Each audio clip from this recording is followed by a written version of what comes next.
Welcome to this video entitled, Pharmacotherapy of Diabetes Mellitus. As a way of introduction, let's look at a few learning outcomes. After reading this chapter, the student should be able to accomplish the following. 1. Describe the endocrine and exocrine functions of the pancreas. 2. Compare and contrast type 1 and type 2 diabetes mellitus in relation to their pathophysiology and treatment. 3. Compare and contrast types of insulin, including onset, peak, and duration of action. 4. Describe the signs and symptoms of insulin overdose and underdose. 5. Compare and contrast the pharmacology of the different types of diabetes mellitus. 6. Describe the nurse's role in the pharmacological management of diabetes mellitus. 7. For each of the drug classes listed in prototype drugs, identify a representative drug and explain its mechanism of action, therapeutic effects, and important adverse effects. 8.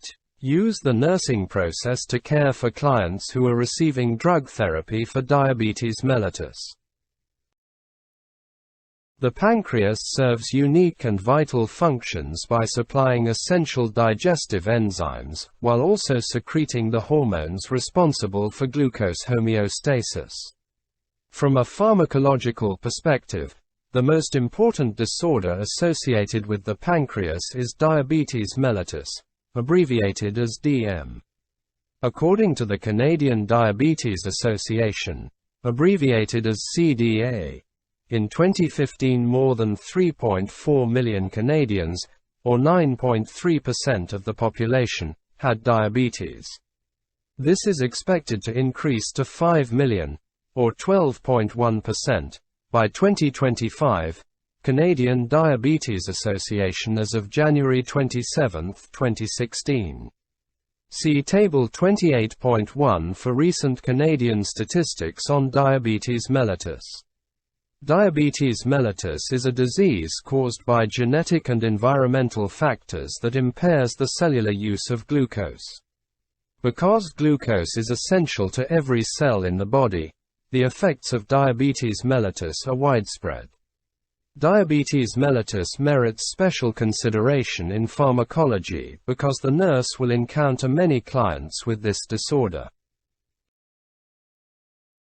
Next we will discuss the normal functions of the pancreas. The pancreas is both an endocrine and an exocrine gland.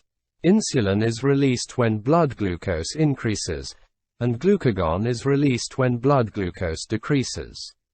Located behind the stomach and between the duodenum and spleen, the pancreas is an essential organ to both the digestive and the endocrine systems.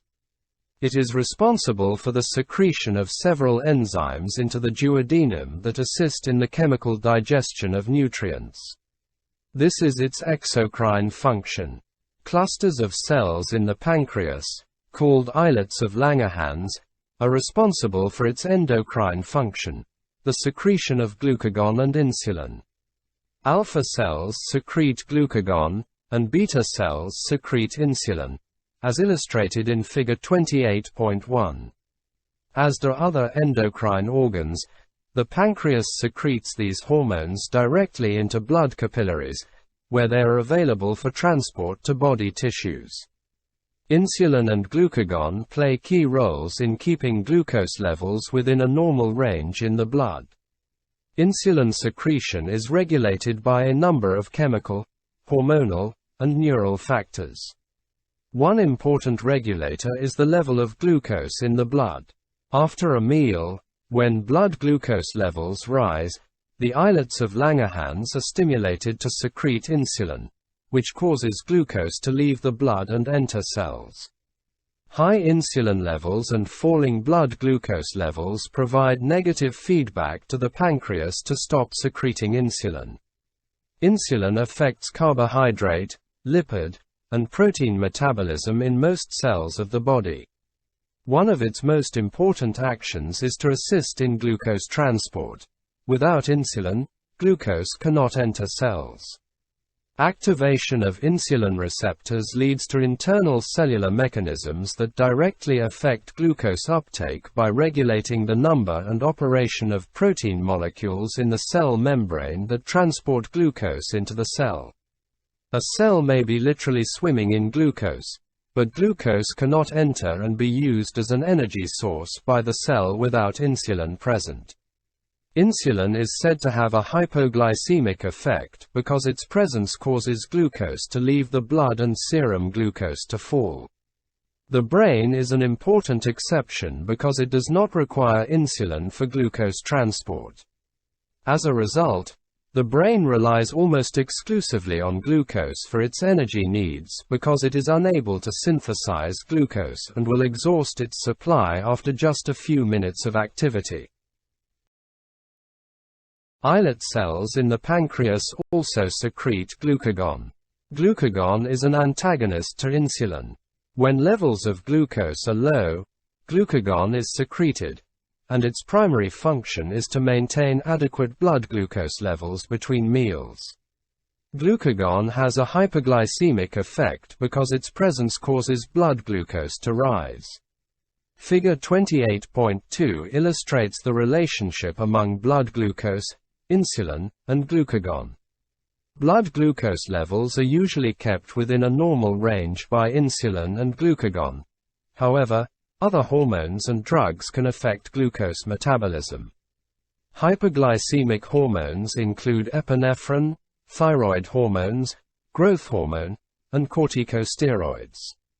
Common drugs that can raise blood glucose levels include phenytoin, non-steroidal anti-inflammatory drugs, abbreviated as NSAIDs, and diuretics. Drugs with a hypoglycemic effect include alcohol, lithium, marketed as carboleth, or lethane, angiotensin-converting enzyme inhibitors, and beta-adrenergic blockers.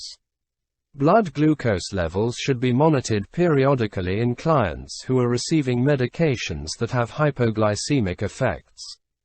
Because diabetes mellitus is essentially a disorder of carbohydrate metabolism, it is important to understand the way in which the body obtains, metabolizes, and stores glucose. Of all the different molecules available, the body prefers to use glucose as its primary energy source.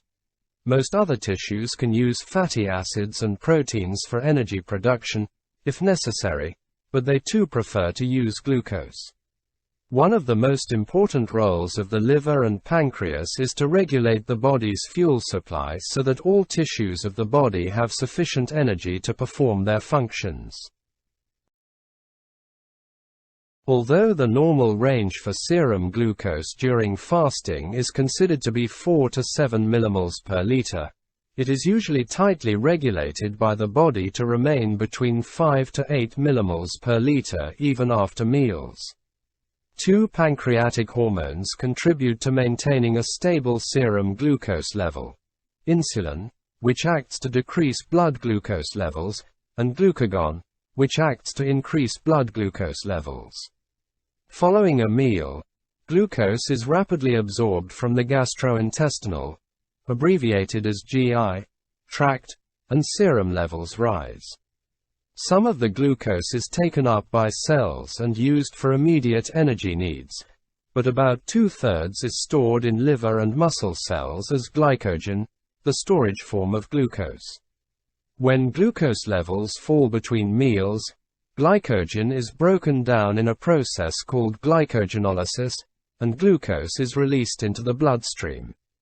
Maintaining a stable serum glucose level is simply a matter of storing glucose during times of excess and returning it to the bloodstream in times of deficiency.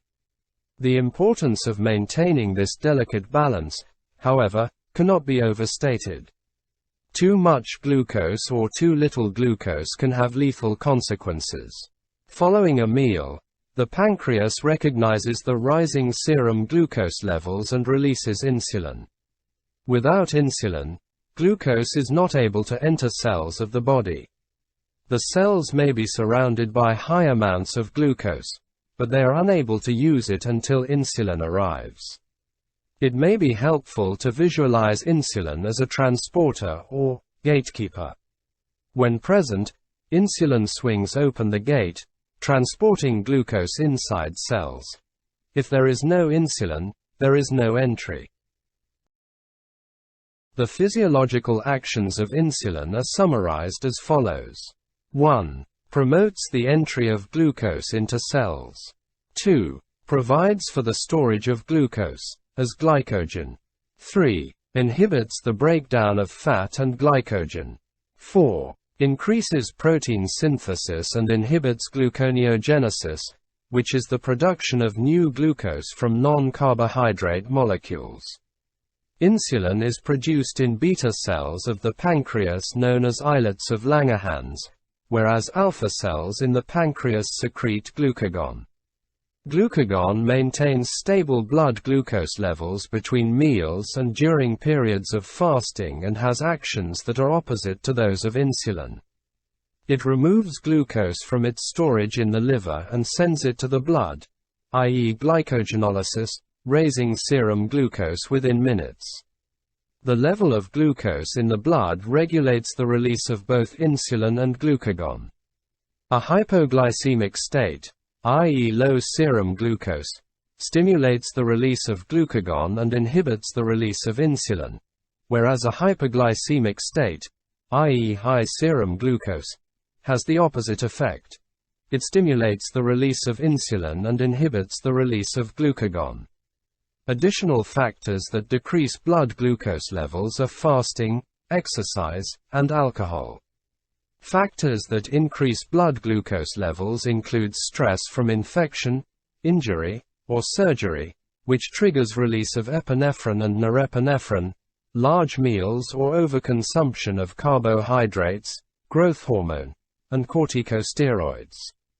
Diabetes mellitus is a group of metabolic diseases in which there is deficient insulin secretion or decreased sensitivity of insulin receptors on target cells, resulting in hypoglycemia. Diabetes mellitus includes type 1, type 2, gestational diabetes, and other specific types such as those found in Cushing's syndrome or those that are chemically induced. Discussion in this chapter is limited to type 1 and type 2 diabetes mellitus and gestational diabetes. Pause the video and carefully scrutinize Table 28.1 summarizing diabetes, recent Canadian statistics before advancing to the next slide. Pause the video and carefully scrutinize Figure 28.1 illustrating glucagon and insulin-secreting cells in the islets of Langerhans before advancing to the next slide. Pause the video and carefully scrutinize Figure 28.2 illustrating relationship among insulin, glucagon, and blood glucose before advancing to the next slide. We will now look at the etiology and characteristics of type 1 and type 2 diabetes mellitus. Type 1 diabetes mellitus is caused by a lack of insulin secretion and is characterized by serious, chronic conditions affecting the cardiovascular and nervous systems. Type 2 diabetes mellitus is caused by a lack of sensitivity of insulin receptors at the target cells and a deficiency in insulin secretion. If untreated, the same chronic conditions result as in type 1 diabetes mellitus. Type 1 diabetes mellitus was previously called juvenile-onset diabetes because it is often diagnosed between the ages of 11 and 13 years. Because the symptoms of type 1 diabetes mellitus can occur for the first time in adulthood, this was not the most accurate name for this disorder. This type of diabetes is also referred to as insulin-dependent diabetes mellitus. Type 1 diabetes mellitus accounts for only 5% to 10% of all cases of diabetes and is one of the most common diseases of childhood. Type 1 diabetes mellitus results from autoimmune destruction of pancreatic beta cells, causing an absolute lack of insulin secretion. The disease is thought to be caused by an interaction of genetic, immunological, and environmental factors. Children and siblings of those with diabetes mellitus have a higher risk of developing the disorder. The signs and symptoms of type 1 diabetes mellitus are consistent from client to client, with the most diagnostic sign being sustained hypoglycemia. The typical signs and symptoms are as follows. 1. Hypoglycemia. 2. Polyuria, that is, excessive urination. 3. Polyphagia, that is, increased hunger. 4. Polydipsia, that is increased thirst. 5. Glucosuria, that is, high levels of glucose in the urine. 6. Weight loss. 7. Fatigue. 8. Bedwetting in children who previously didn't wet the bed during the night. 9. Irritability and other mood changes. And 10. Blurred vision. Untreated diabetes mellitus produces long-term damage to arteries, which leads to heart disease, stroke, kidney disease, and blindness. Lack of adequate circulation to the feet may cause gangrene of the toes, which may require amputation. Nerve degeneration is common and produces symptoms ranging from tingling in the fingers or toes to complete loss of sensation of a limb. Because glucose is unable to enter cells, lipids are used as an energy source and keto acids are produced as waste products. These keto acids can give the client's breath an acetone-like, fruity odor.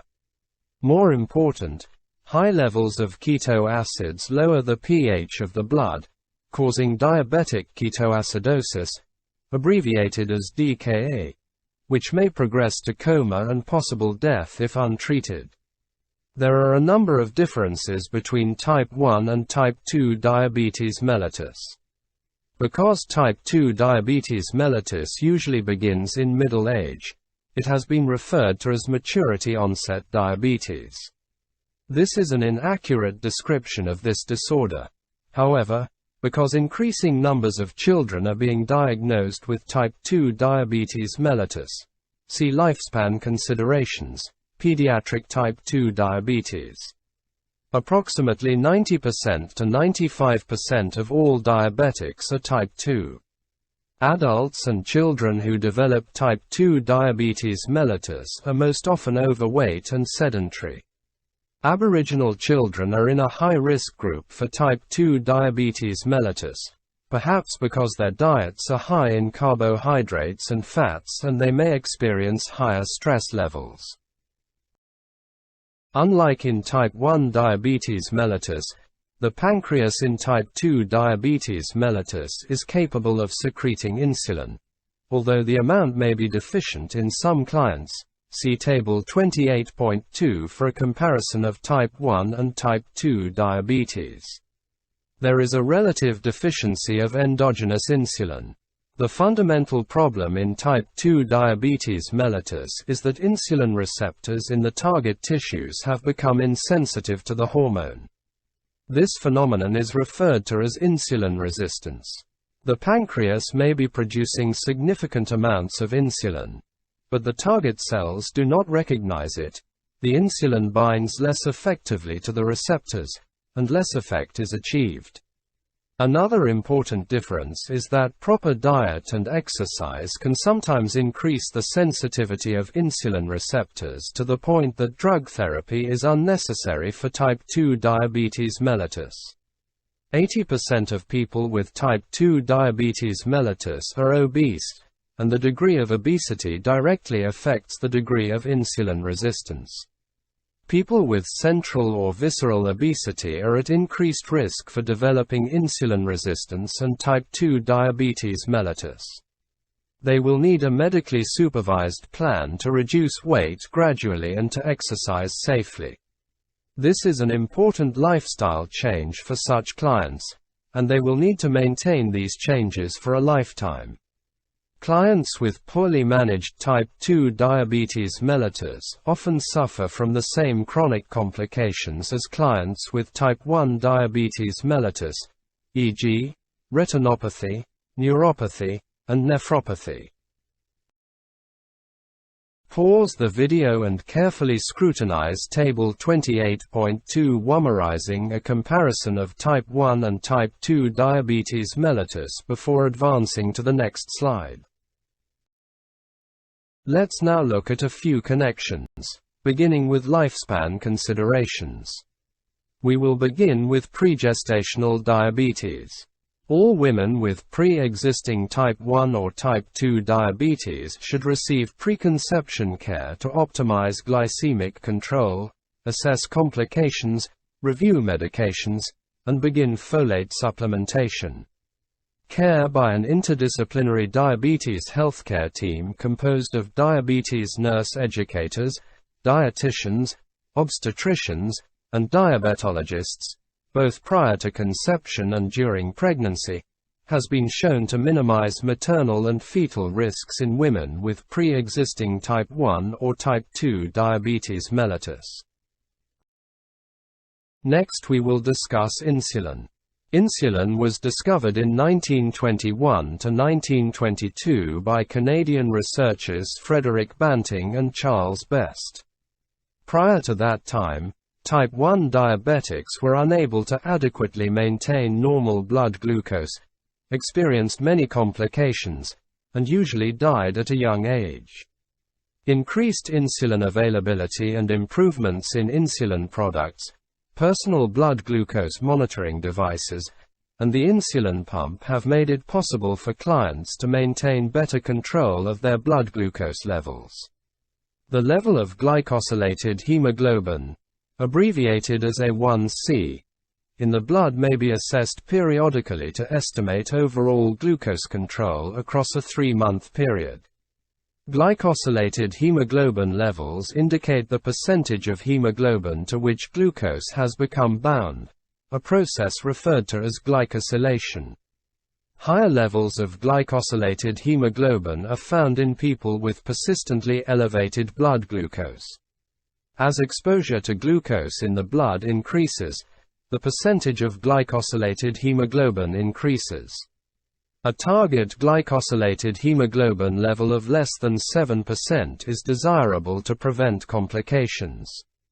We will now briefly consider a NCLEX success tip. Be aware of the personal impact of managing a complex disease, the impact of finances, and the client's ability to manage his or her disease safely, including which additional supports might be required to maintain safety. We will now look at a few connections beginning with lifespan considerations, focusing on gestational diabetes mellitus. The diagnostic criteria for gestational diabetes mellitus, abbreviated as GDM, remain controversial. The preferred approach is to begin with a 50-gram glucose challenge test and, if appropriate, proceed with a 75-gram oral glucose tolerance test.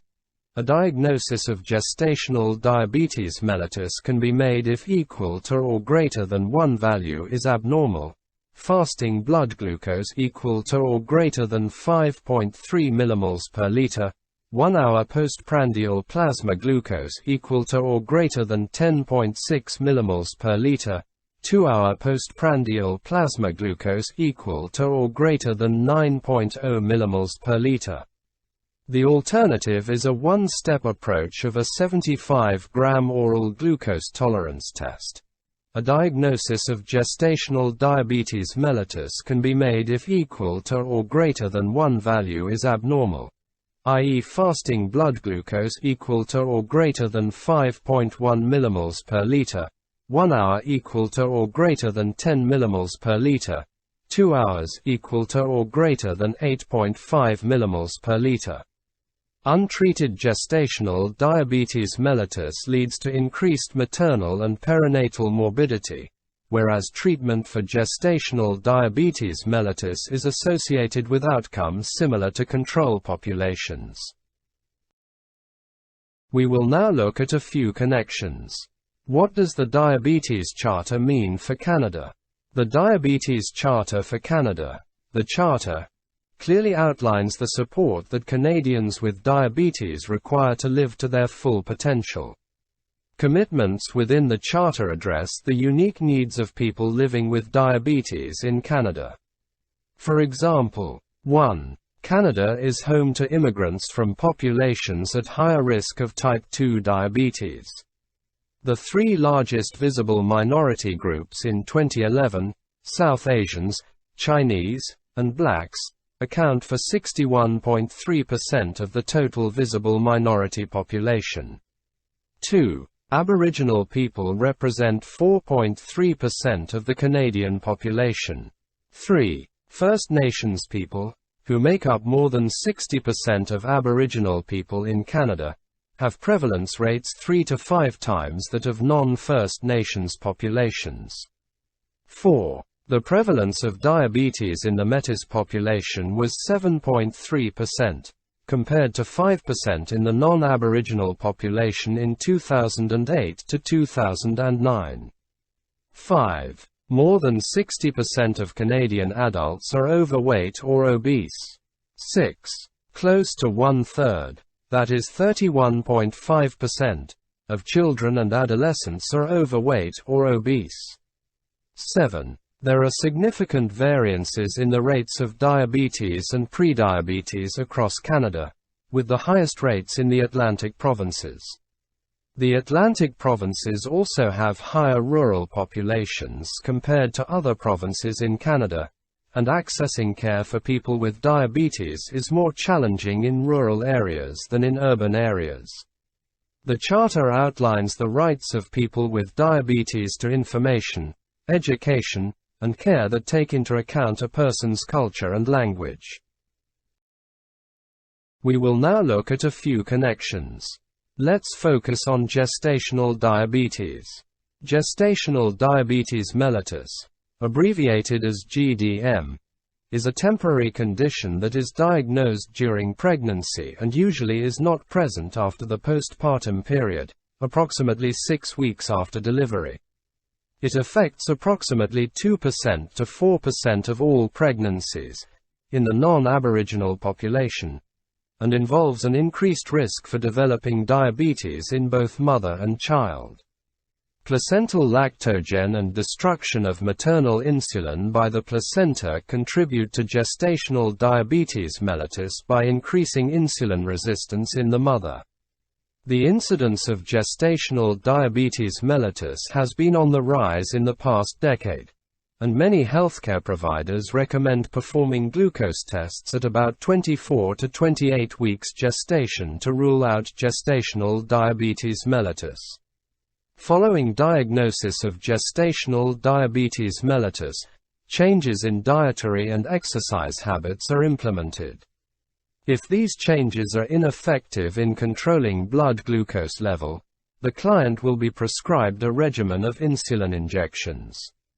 Educate clients about the potential problems to the fetus and to themselves during the pregnancy, labor, birth, and postpartum periods if the treatment prescribed by the healthcare provider is not followed. A child born to a mother diagnosed with gestational diabetes mellitus has a 40% chance of being obese and developing type 2 diabetes mellitus in later life. The mother has the increased risk of both developing gestational diabetes mellitus in future pregnancies and developing diabetes herself. Oral anti-hypoglycemic agents are contraindicated during pregnancy because of their potential teratogenic effects on the fetus. We will now look at a few connections. Let's focus on diabetes in the geriatric population. The geriatric population also has specific problems with regard to maintaining a normal blood glucose level. If geriatric clients have been diabetic for most of their lives, they may choose to ignore their recommended therapy because they feel it will make little difference at this time in their lives. Also, elderly clients frequently display cognitive impairment that distorts their judgment and their desire to maintain their prescribed diet. Monitor these clients closely, because diet is a major factor in the control of blood glucose levels. In the frail elderly client, while avoiding symptomatic hypoglycemia, glycemic targets should be A1C equal to or less than 8.5% and fasting plasma glucose or preprandial plasma glucose of 5.0 to 12.0 millimoles per liter, depending on the level of frailty. Prevention of hypoglycemia should take priority over attainment of glycemic targets because the risks of hypoglycemia are magnified in this client population. Pause the video and carefully scrutinize Table 28.3 summarizing the recommended glycemic targets for clients with diabetes before advancing to the next slide. We will now shift gears to pharmacotherapy with insulin. Type 1 diabetes mellitus is treated by dietary restrictions, exercise, and insulin injections. The many types of insulin preparations vary as to their onset of action, time to peak effect, and duration.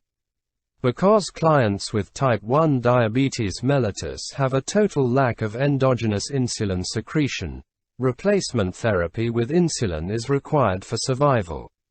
Insulin requirements vary in response to fluctuations in blood glucose that occur with daily activities such as exercise, eating, and sleep. The goal of insulin therapy is to prevent long-term complications of diabetes by keeping blood glucose levels within the target ranges, shown in Table 28.3. Therefore, insulin administration is planned in conjunction with current blood glucose level, nutrient intake, and exercise. The fundamental principle of insulin pharmacotherapy is that the right amount of insulin must be available to cells when glucose is present in the blood. Without insulin present, glucose from a meal can build up to high levels in the blood, a condition called hypoglycemia. This situation may occur when a client forgets to administer insulin in conjunction with a meal. Administering insulin when glucose is not available can lead to hypoglycemia and coma. For this reason, insulin is normally withheld when clients are fasting for laboratory tests. Clients are counseled that they must consume food once they have received their insulin.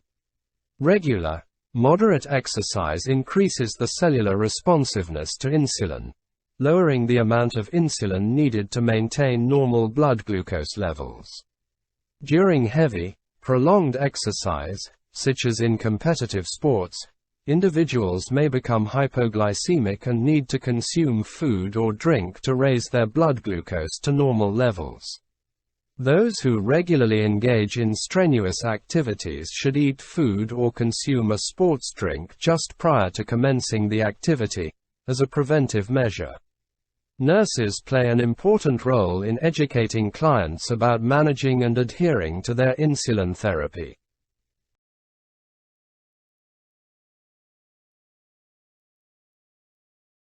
Several types of insulin are available, differing in their source, onset, and duration of action.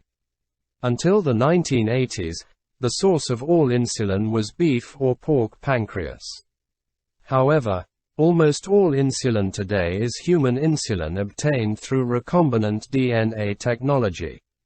Human insulin can be modified to alter its pharmacokinetics, such as a more rapid onset of action, i.e. lispro, or a more prolonged duration of action, i.e. glargine. Human insulin is more effective, causes fewer allergies, and has a lower incidence of resistance than animal source insulin.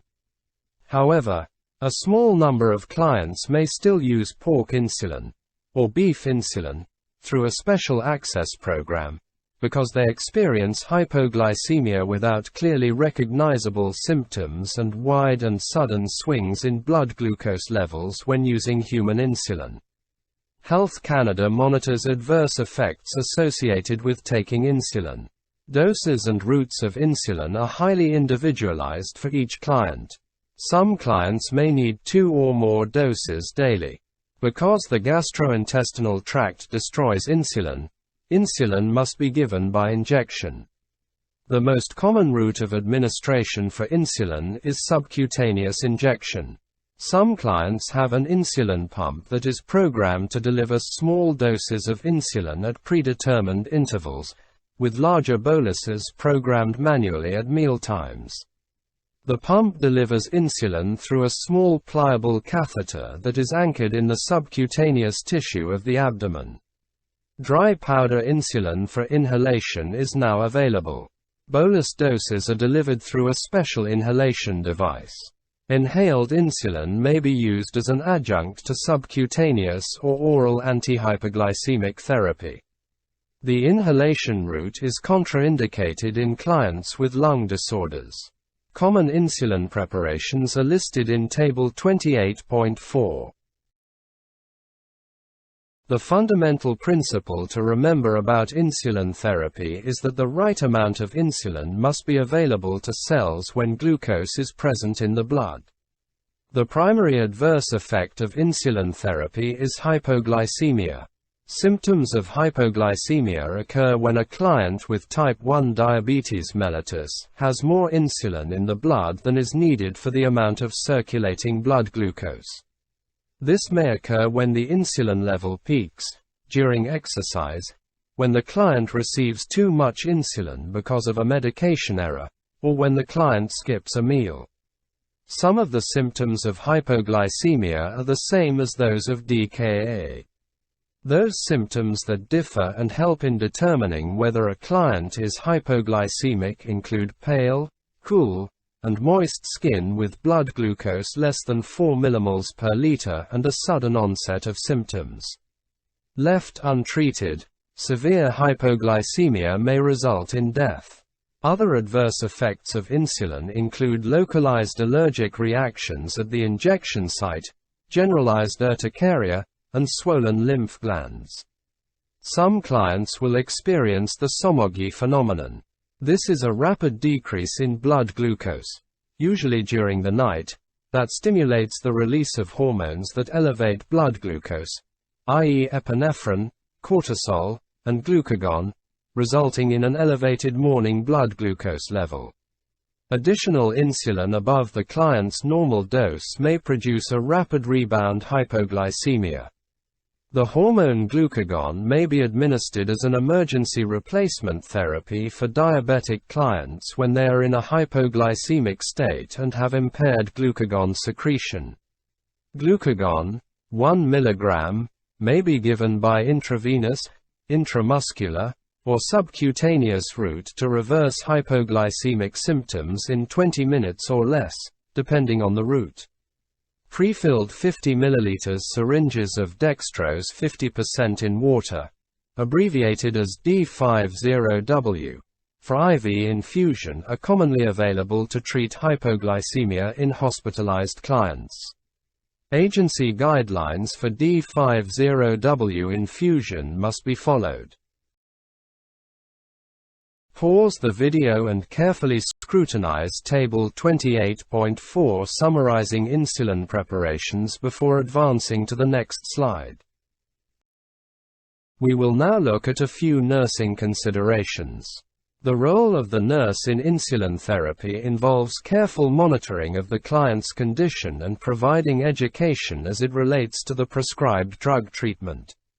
Be familiar with the onset, peak, and duration of action of the prescribed insulin, see Table 28.4, as well as any other important aspects of the specific insulin, and convey this information to the client. Assess the client for signs and symptoms of hypoglycemia as well as the adequacy of glucose monitoring. Hypoglycemia is most likely to occur when insulin reaches its peak effect or during exercise or acute illness. Obtain food for the client and determine that the client is ready to eat before administering insulin. Insulin is normally withheld when clients are fasting for tests or procedures. Assess the client's level of understanding of the symptoms of insulin reaction, hypoglycemia, and DKA. Teach the client to recognize key symptoms and what action to take in response to them. Contraindications to insulin include sensitivity to an ingredient in the formulation and hypoglycemia that would be worsened by administration of insulin. Use insulin with caution in pregnant clients and in those with severe stress or infection. Clients with these conditions usually have increased insulin requirements and must be monitored more carefully.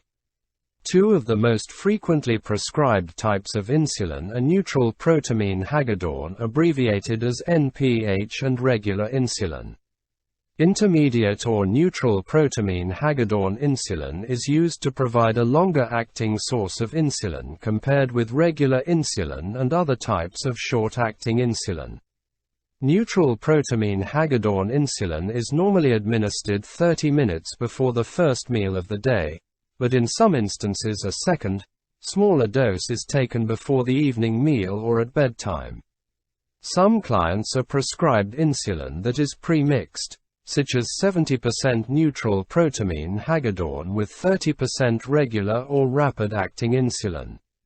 If the client is prescribed a pre-mixed insulin solution, it is important that proper instruction be given, especially if the client will be using additional regular or rapid-acting insulin on a sliding scale. In some circumstances, regular insulin may be given by the IV route, but other types of insulin, including neutral protamine hagedorn, are to be given only as subcutaneous injections. Intermediate insulin cannot be given by the IV route. Rapid-acting insulin Lispro, i.e. Humalog, is being used more frequently. Its onset of action is 10 to 15 minutes, which is much faster than the onset of 30 to 60 minutes associated with regular insulin. The peak effect of rapid-acting insulin Lispro occurs in 30 to 60 minutes, and its duration of action is 5 hours or less.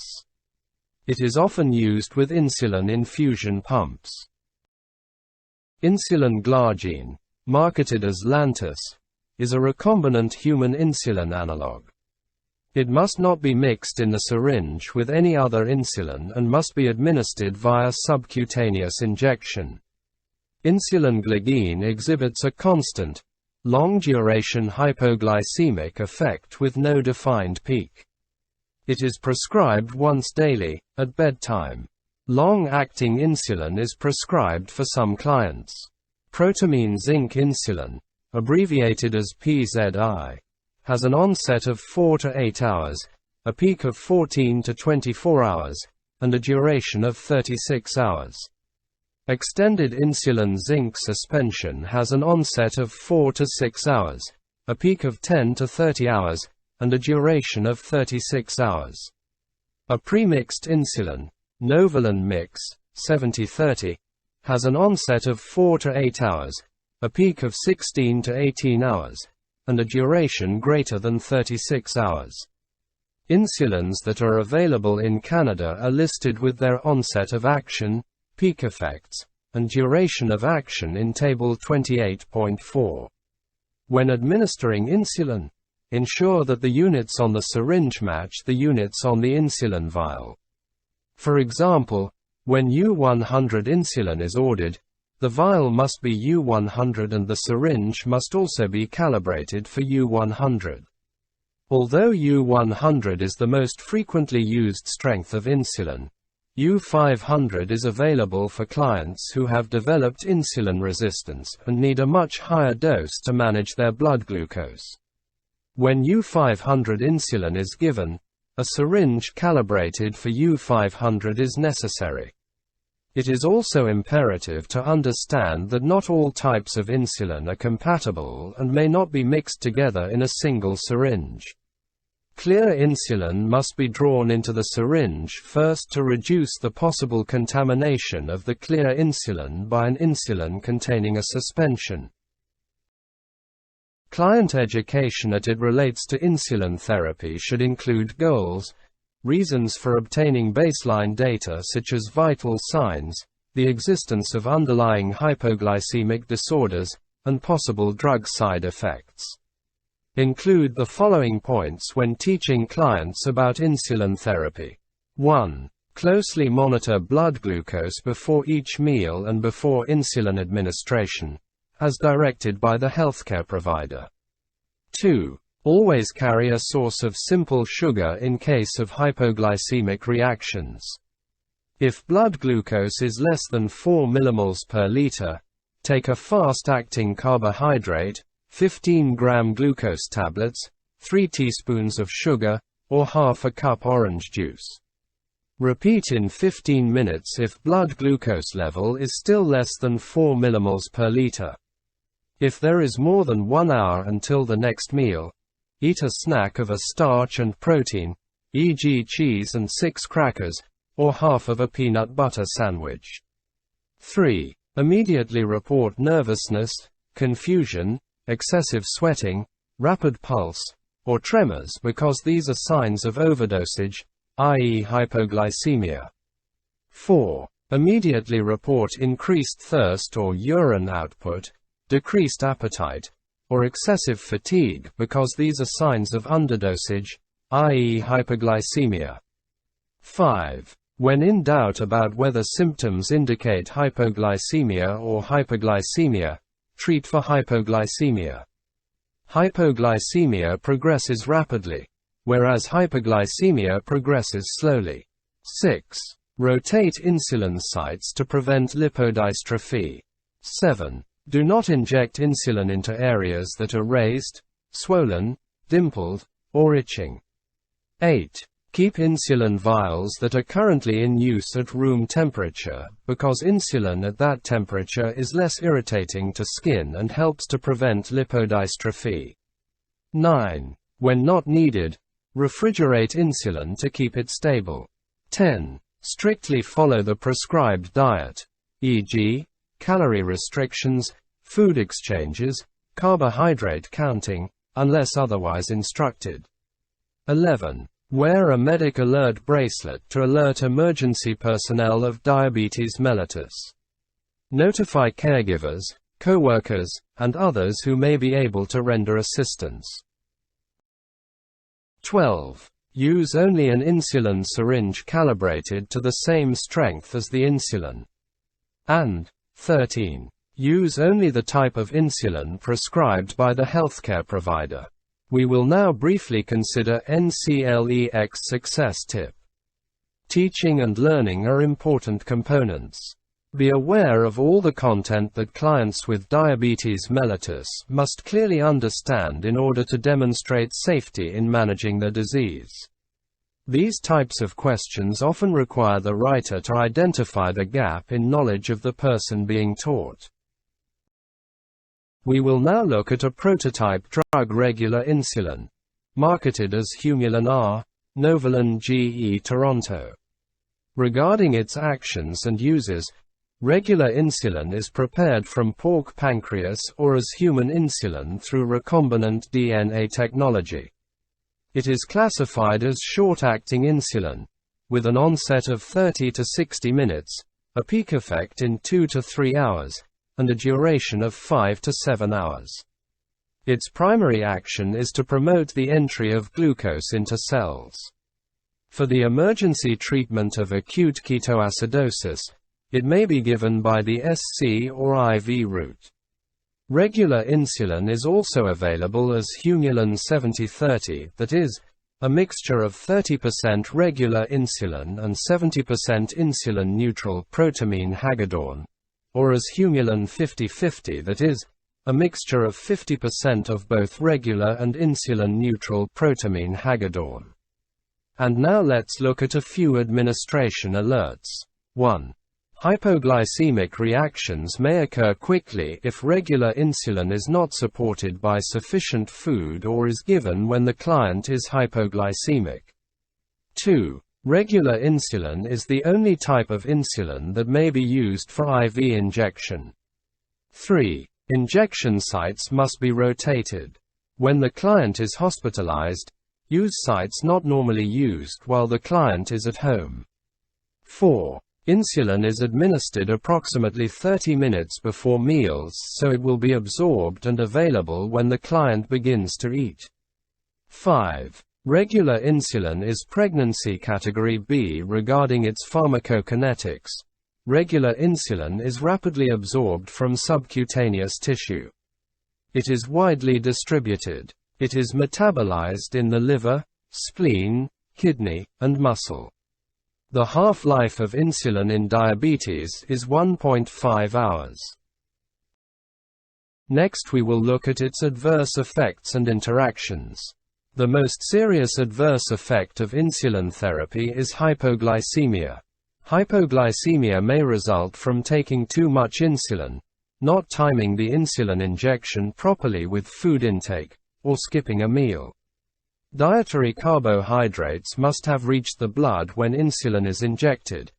Otherwise, the drug will remove too much glucose and signs of hypoglycemia, tachycardia, confusion, sweating, and drowsiness will ensue. If severe hypoglycemia is not treated quickly with glucose, convulsions, coma, and death may follow. Regular insulin interacts with many drugs. For example, the following substances may potentiate hypoglycemic effects: alcohol, salicylates, monoamine oxidase, abbreviated as MAO, inhibitors, and anabolic steroids. The following substances may antagonize hypoglycemic effects: corticosteroids, thyroid hormones, and epinephrine. Serum glucose levels may be increased with furosemide, marketed as Lasix, or thiazide diuretics. Symptoms of hypoglycemic reaction may be masked with beta-adrenergic blockers.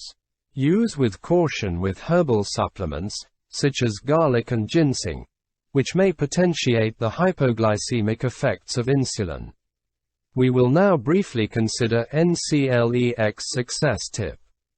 Consider the implications of the peak, duration, and action of the variety of insulins and the appropriate nursing interventions. Understand the effects of other medications on blood glucose levels and the potential for signs and symptoms of hypoglycemia and hyperglycemia. Next we will look at a few connections, focusing on lifespan considerations. Let's begin with psychosocial impacts on the young diabetic. For the child or adolescent who has diabetes mellitus, there are psychosocial and cultural considerations of adherence to medication and dietary regimens. Even if diagnosed early in life, with learned behaviors regarding the disease parameters, the elementary school years can be difficult for some children with diabetes mellitus. Social events such as birthday parties, field trips, and after-school snack time, where sweet treats are the norm, serve as a physical and psychological temptation. During adolescence, when the teenager wants to fit in with a peer group, the diabetic treatment can become more difficult. It is during this time that failure to take insulin or to follow dietary guidelines becomes an issue that may negatively affect present and future health. Some teens may have insulin pumps and can more easily take extra insulin to cover foods not usually on their diet. The ability to do this helps teens to feel less different from their peers. But when carried to excess, this practice can also lead to problems. The nurse plays a vital role in educating the client and family and in making referrals to community agencies that may assist in helping the young person to keep blood sugar in control while preserving self-esteem. Next we will look at a few connections, focusing on carbohydrate counting, flexible carbohydrate plan. Carbohydrate counting provides meal flexibility while improving A1C levels. In carbohydrate counting, the insulin dose is adjusted based on carbohydrate content. The more carbohydrates, the more rapid the absorption rate and the more insulin that will be required. The client is prescribed an insulin to carbohydrate ratio. At every meal, the client counts carbohydrates and adjusts the insulin dose. For example, if the client is having 2 slices of bread, and 1 slice of bread is 15 grams of carbohydrate requiring 1 unit of insulin. 2 units of rapid-acting insulin are required. The client is also prescribed a correction factor. Clients with diabetes do not always achieve their before-meal target glucose level of 6 millimoles per liter. If blood glucose is 12 millimoles per liter before a meal, for example, the correction factor is applied. If the prescribed correction factor is to increase the insulin dose by 1 unit for every 3 millimoles per liter above the target glucose level, the client would inject an additional 2 units of insulin at that mealtime. Pause the video and carefully scrutinize nursing process focus before advancing to the next slide. Pause the video and carefully scrutinize nursing process focus before advancing to the next slide. Next we will discuss the pharmacotherapy with oral anti-hypoglycemics. Type 2 diabetes mellitus is controlled through lifestyle changes and oral anti-hypoglycemic drugs. Type 2 diabetes mellitus is often controlled with oral anti-hypoglycemic agents, which are prescribed after diet and exercise have failed to reduce blood glucose to normal levels. Insulin also may be necessary for type 2 diabetics who are unable to take or are unresponsive to oral agents. Insulin is commonly required temporarily by type 2 diabetics at times of increased stress such as surgery, illness, or loss.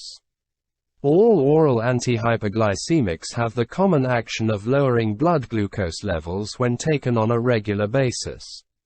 Antihypoglycemics are sometimes referred to as oral hypoglycemics, although this term is less accurate because the goal of therapy is to lower glucose to normal levels, never to induce hypoglycemia.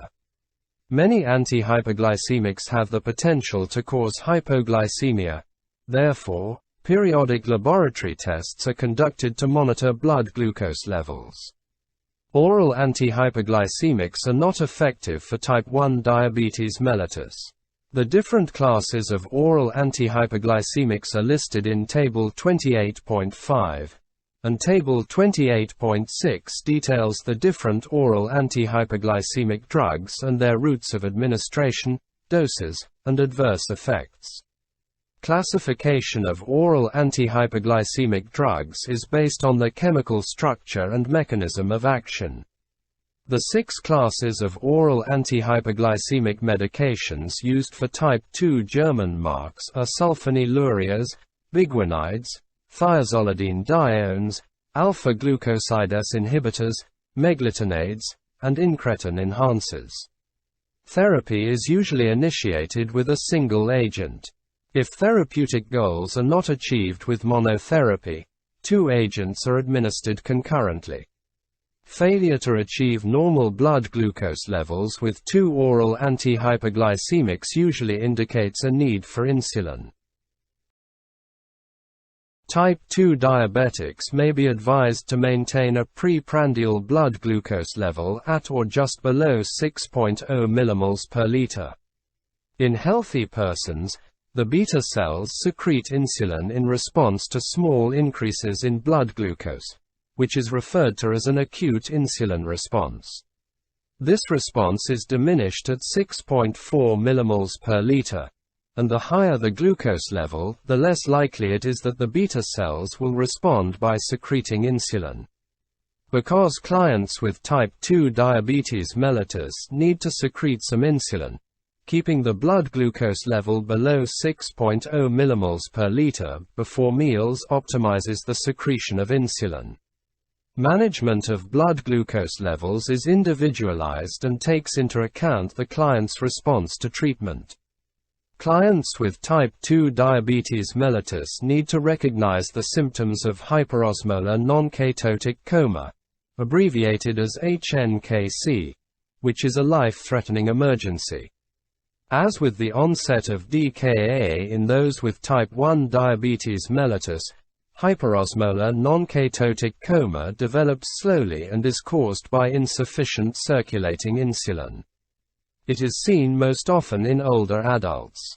The skin appears flushed, dry, and warm, as in DKA. Unlike DKA, hyperosmolar non-ketotic coma does not affect breathing. Blood glucose levels may rise above 50 millimoles per liter and reach 100 millimoles per liter. Hyperosmolar non-ketotic coma has a higher mortality rate than DKA.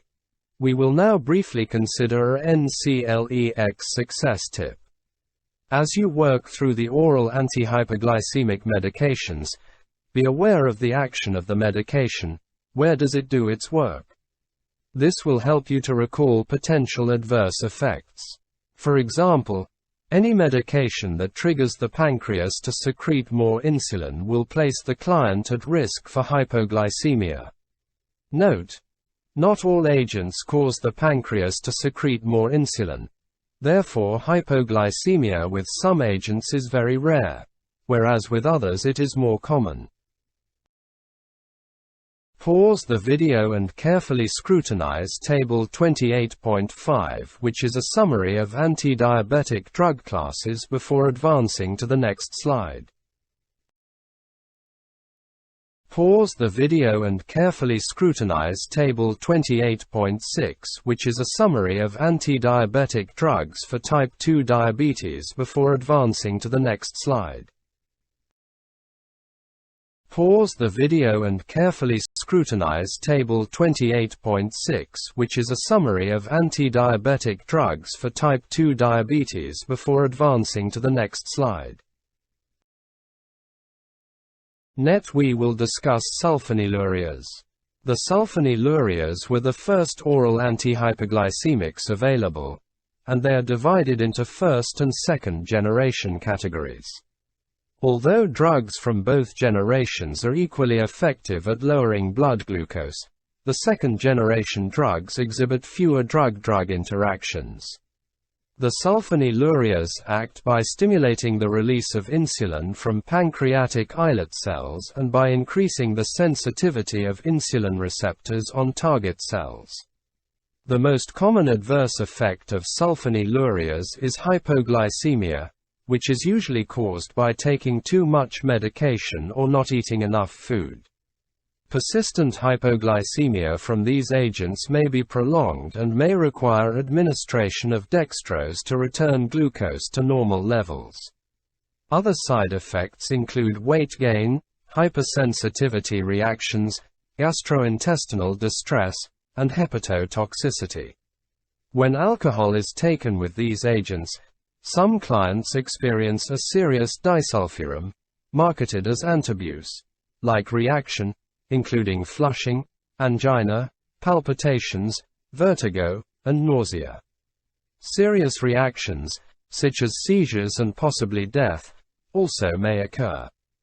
Clients with diabetes who take any first or second generation sulfonylurea should be advised to avoid alcohol intake. Sulfonylureas should be used with caution in elderly people with type 2 diabetes mellitus, because the risk of hypoglycemia increases exponentially with age. In general, initial doses of sulfonylureas used for elderly clients should be half of those used for younger people, and doses should be increased more slowly. Canadian Diabetes Association, 2016. We will now briefly consider a NCLEX success tip. A client with diabetes who takes any first or second generation sulfonylurea should be advised to avoid alcohol intake. Sulfonylureas in combination with alcohol can cause serious disulfiram-like reactions, including flushing, angina, palpitations, and vertigo. Serious reactions, such as seizures and possibly death, may also occur. Next we will discuss biguanides. Metformin, the only drug in this class, acts by decreasing the hepatic production of glucose, i.e. gluconeogenesis, and reducing insulin resistance. It does not promote insulin release from the pancreas. Most side effects are minor and gastrointestinal related, such as anorexia, nausea, and diarrhea. Unlike the sulfonylureas, metformin does not cause hypoglycemia or weight gain. Rarely, metformin has been reported to cause lactic acidosis in clients with impaired liver function because of accumulation of the medication in the liver.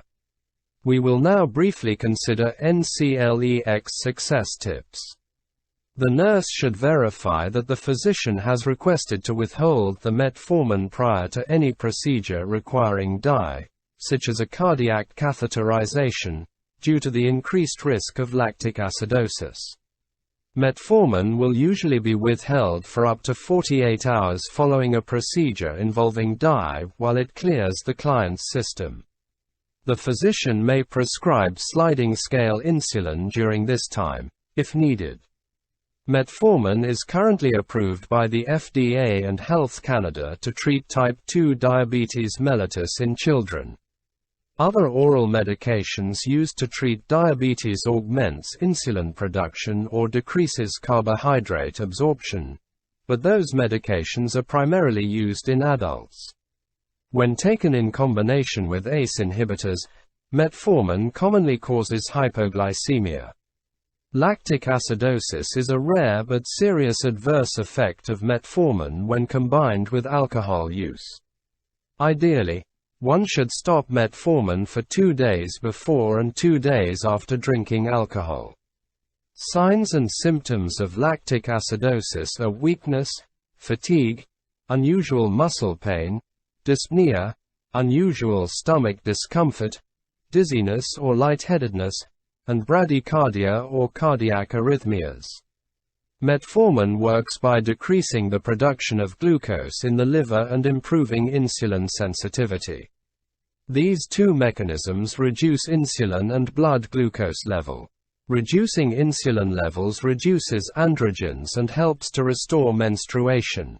Before metformin begins, and at least annually thereafter, assess the client's renal function. If renal impairment is detected, a different antidiabetic agent may be indicated. A black box warning for metformin is to instruct the client to stop the drug and immediately notify the prescriber about unexplained hyperventilation, muscle pain, malaise, dizziness, lightheadedness, unusual sleepiness, unexplained stomach pain, feelings of coldness, slow or irregular heart rate, or other nonspecific symptoms of early lactic acidosis. And now we will look at alpha-glucosidase inhibitors.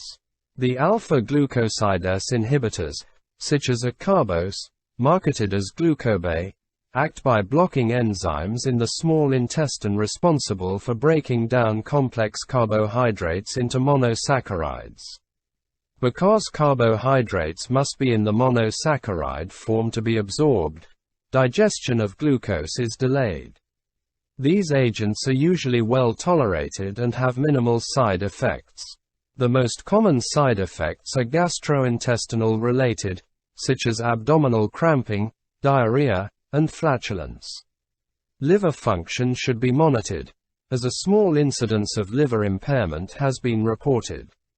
Although alpha-gastrointestinal inhibitors do not produce hypoglycemia when used alone, hypoglycemia may occur when these agents are combined with insulin or a sulfonylurea.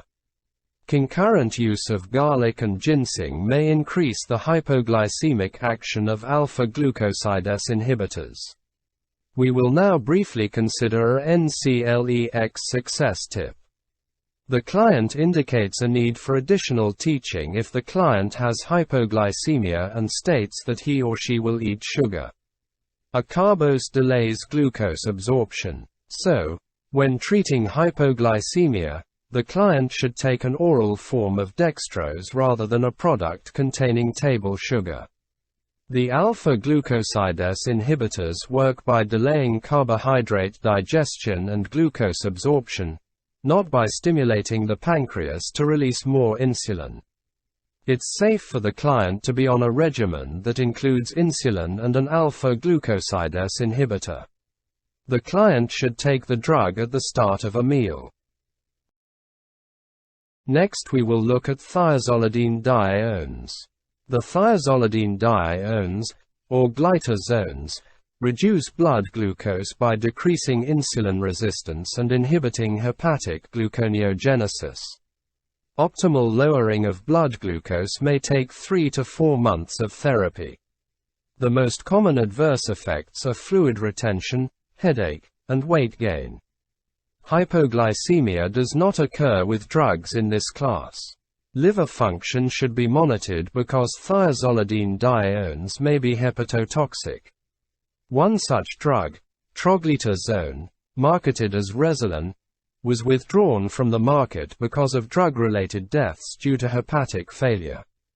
Because of their tendency to promote fluid retention, thiazolidine diones are contraindicated in clients with serious heart failure or pulmonary edema. Rosiglitazone, marketed as Avandia, has been associated with a significant increase in heart attack and cardiovascular death.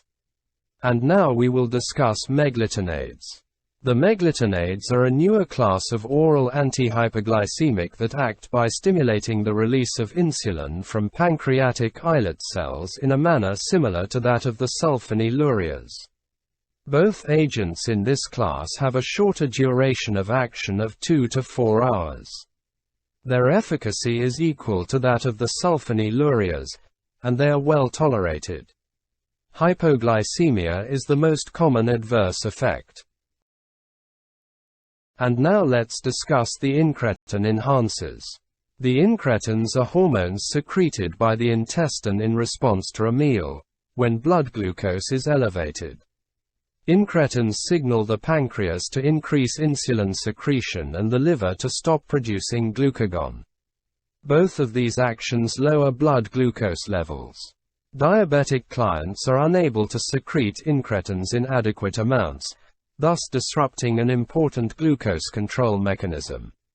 Drugs may be used to modify the incretin system in diabetics in 2 ways: by mimicking the actions of incretins or by reducing their destruction. Glucagon-like peptide 1, abbreviated as GLP-1, agonists are an example of a drug that influences incretin release. Their actions include increasing the amount of insulin secreted by the pancreas, decreasing the amount of glucagon secreted by the pancreas, delaying gastric emptying, and increasing satiety. Dipeptidyl peptidase 4, abbreviated as DDP4, inhibitors reduce the destruction of incretins by inhibiting the dipeptidyl peptidase 4 enzyme, whose normal function is to break down incretins.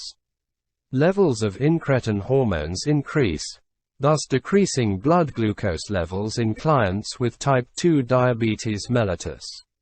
Sodium glucose cotransporter 2, abbreviated as SGLT2, inhibitors are a newer class of antihypoglycemics that were approved by Health Canada in 2014. They allow more glucose to leave the blood and be excreted in urine. These drugs have the advantage of promoting weight loss. They are contraindicated in clients with severe renal impairment. The added glucose in the urine serves as a substrate for bacterial and fungal growth. Pramlintide, marketed as Simlin, is a new injectable drug for type 1 and type 2 diabetes mellitus that resembles human amylin, a hormone produced by the pancreas after meals that helps the body to regulate blood glucose. Pramlintide slows the absorption of glucose and inhibits the action of glucagon. Pramlintide lowers blood glucose levels and promotes weight loss. Because various oral antihypoglycemics work by different mechanisms to lower blood sugar and have different pharmacokinetic properties, combinations of antidiabetic agents have been developed to maximize therapeutic effects and minimize adverse effects. One such combination drug is sitagliptin and metformin, marketed as Janumet. The nurse can monitor the drug product database and MedEffect Canada on Health Canada's website to identify drugs in these classes that have been approved, received warnings, or been withdrawn from the market. In addition, Periodically reviewing the Canadian Diabetes Association website will inform the nurse of new therapies and recommendations. We will now briefly consider a NCLEX success tip. Understand the unique action and adverse effects of each of the classes of antihypoglycemics as they relate to the client across the drug lifespan and the related lab values. Next, we will discuss a few nursing considerations. The role of the nurse in oral antihypoglycemic therapy involves carefully assessing and monitoring the client's condition and providing education as it relates to the prescribed drug treatment. Assessment of the client with type 2 diabetes mellitus includes a physical examination, health history, psychosocial history, and lifestyle history. A thorough assessment is needed because diabetes can affect multiple body systems.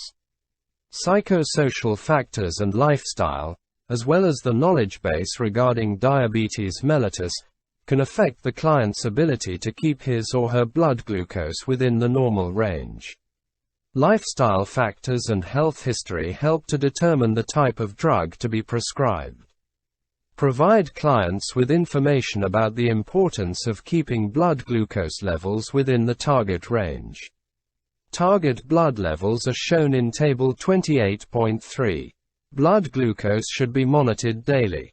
Urinary ketones should be monitored during periods of acute illness and when blood glucose is higher than 14.0 mmol per liter.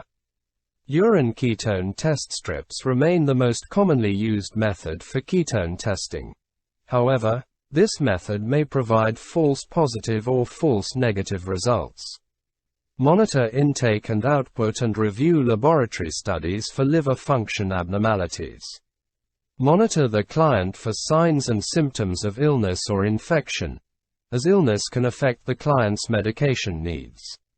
These drugs should be used cautiously in those with impaired renal and hepatic function and in those who are malnourished, because these conditions interfere with absorption and metabolism of the oral antihypoglycemics. Caution should be exercised in clients with pituitary or adrenal disorders because hormones from these sources affect blood glucose levels. Oral antihypoglycemics are contraindicated in clients with hypersensitivity, ketoacidosis, and diabetic coma. They are also contraindicated in clients who are pregnant or lactating, as their safety has not been established and these drugs may be secreted in breast milk. Oral antihypoglycemics should be taken as directed by the prescriber. Some oral antidiabetic drugs are given 30 minutes before breakfast so that the drug will have reached the plasma when the client begins to eat. Client education as it relates to oral antihypoglycemic drugs should include goals, importance of diet and exercise, reasons for obtaining baseline data such as vital signs and cardiac and renal function tests, and recognition of symptoms of hypoglycemia. Include the following points when teaching clients about oral antihypoglycemics. 1. Always carry a source of simple sugar in case of hypoglycemic reactions. If blood glucose is less than 4 millimoles per liter, take a fast-acting carbohydrate, 15-gram glucose tablets, half a cup of orange juice. Repeat in 15 minutes if blood glucose levels are still less than 4 millimoles per liter. If there is more than 1 hour until the next meal, eat a snack of a starch and protein, cheese and 6 crackers, half of a peanut butter sandwich. 2. Wear a medic alert bracelet to alert emergency personnel to the diabetes mellitus. Notify caregivers, co-workers, and others who may be able to render assistance.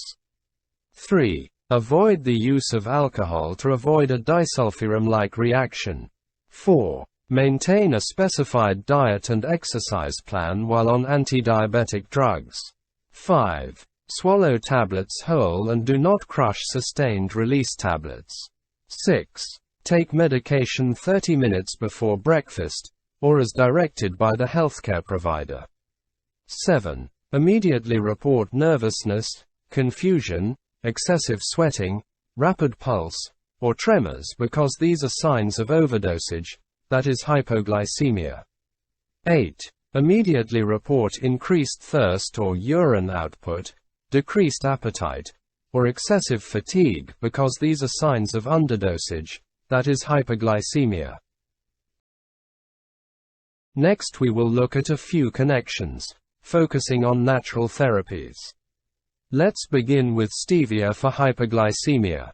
Stevia, i.e. Stevia rebaudiana, is an herb indigenous to Paraguay that may be helpful to diabetics. The powdered extract is readily available as a food supplement and can be used in place of sugar. Its sweetening power is 300 times that of sugar, but it does not appear to have a negative effect on blood glucose or insulin secretion. In animal experiments, stevia significantly elevated the glucose clearance, an effect that may be beneficial to diabetics. Encourage all diabetic clients to discuss this supplement and other herbal products with a healthcare provider before taking them. We will now briefly consider a NCLEX success tip. Like other oral antidiabetic agents ordered in a single daily dose, glyburide should be taken with breakfast. If the client takes glyburide later, such as in mid-morning, after dinner, or at bedtime, the drug won't provide adequate coverage for all meals consumed during the day. Next we will look at a prototype drug glyburide, marketed as Dia-Beta, regarding its actions and uses.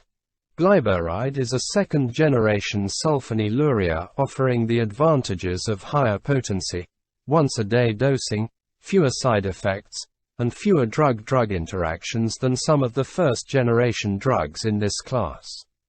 Glyburide stimulates the pancreas to secrete more insulin and also increases the sensitivity of insulin receptors at target tissues. Some degree of pancreatic function is required for glyburide to lower blood glucose. Maximum effects are achieved if the drug is taken 30 minutes prior to the first meal of the day. We will now consider a few administration alerts. 1. Sustained release tablets must be swallowed whole and not crushed or chewed. 2. Sulfonylureas, including glyburide, should not be given after the last meal of the day. 3. Administer medication as directed by the healthcare provider. 4. Glyburide is pregnancy category C regarding the pharmacokinetics. Glyburide is well absorbed after oral administration. It is widely distributed and crosses the placenta. It is 99% plasma protein bound. It is metabolized by the liver. Its half-life is about 10 hours. And now we will discuss its adverse effects and interactions. Hypoglycemia is less frequent with glyburide than with first-generation sulfonylureas.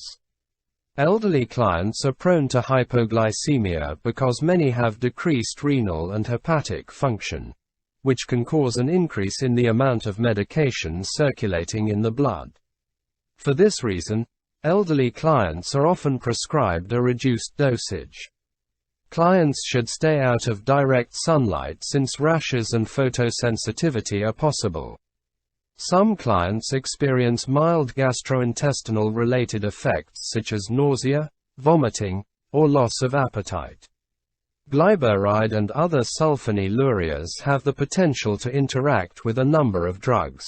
Therefore, the client should always consult with a healthcare provider before adding a new medication or herbal supplement. Ingestion of alcohol will result in distressing symptoms that include headache, flushing, nausea, and abdominal cramping. Glyburide interacts with several drugs. For example, there is a cross-sensitivity with sulfonamides and thiazide diuretics. Oral anticoagulants, chloramphenicol, marketed as chloromycetin, and monoamine oxidase inhibitors may potentiate the hypoglycemic actions of glyburide. Use with caution with herbal supplements, such as ginseng and garlic, which may increase hypoglycemic effects. Pause the video and carefully scrutinize nursing process focus before advancing to the next slide. Pause the video and carefully scrutinize nursing process focus before advancing to the next slide. Lastly, we will discuss understanding the chapter, focusing on a key concept summary. The numbered key concepts provide a succinct summary of the important points from the corresponding numbered section within the chapter. If any of these points are not clear, refer to the numbered section within the chapter for review. 28.1. The pancreas is both an endocrine and an exocrine gland.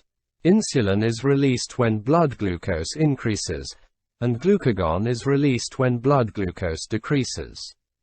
28.2. Type 1 diabetes mellitus is caused by a lack of insulin secretion and is characterized by serious, chronic conditions affecting the cardiovascular and nervous systems. Type 2 diabetes mellitus is caused by a lack of sensitivity of insulin receptors at the target cells and a deficiency in insulin secretion. If untreated, the same chronic conditions result as in type 1 diabetes mellitus. 28.3. Type 1 diabetes mellitus is treated by dietary restrictions, exercise, and insulin injections.